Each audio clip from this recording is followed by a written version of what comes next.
What's up guys, Scott Lowe here, IGN's resident tech guru.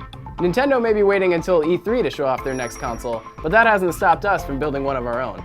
That's right, we've built a Wii 2. Based on information from trusted sources, we built a PC with components similar to what Nintendo is using to get a taste of how games will look and perform. First up, we use a 3.2 GHz AMD Athlon 2X3 chip, which is comparable to the custom triple-core processor Intel is producing for the new system. This is also similar to the processor found in the Xbox 360. For graphics, we have the XFX Radeon HD 4850 GPU, featuring a clock speed akin to the custom AMD R700 architecture Nintendo is likely using for the Wii 2. Now onto the system memory. We've used 2 GB of RAM despite the reports that the Wii 2 will only use 1. This is to offset the beefy Windows OS we're running on. Finally, we've loaded up the system with an 80 GB hard drive, a 300 watt power supply, and a BioStar motherboard. So here you go, this is the Wii 2. It's huge, okay, we get it.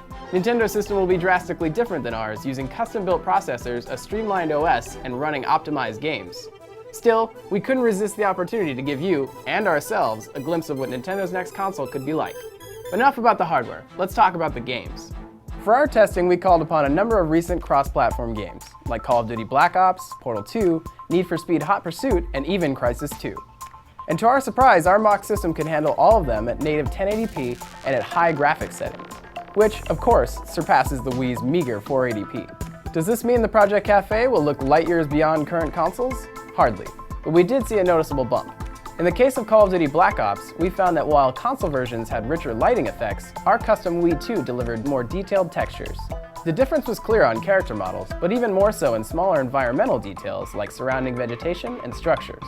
The differences between versions of Portal 2, on the other hand, were much less evident. Valve's Source engine is still going strong, but showing its age. Still, the added processing power and resolution makes games look crisper and more realistic. We found similar results with Need for Speed, which has been pretty effectively streamlined across both consoles and PC. Still, car models have finer edges and the impact of collisions is more lifelike, with dents having more varied lighting effects and textures.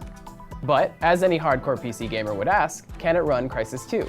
The answer, we found, was yes, and quite well. Although our test system can't compete with the high-end PC gaming hardware of today, it can run Crysis 2 at very high, the second highest graphics setting at full 1080p. In contrast, the console versions run the game just below 720p, with some graphics configured at lower levels. Admittedly, the difference is harder to capture on video. Still, you can see subtle differences in the edges of shadows, levels of texture, and the details of your HUD. Though our test gave us a rough idea of what to expect, there's plenty more we don't know. Will Nintendo's custom-tailored hardware and OS improve performance? Will the rumored integrated controller displays strain the processors?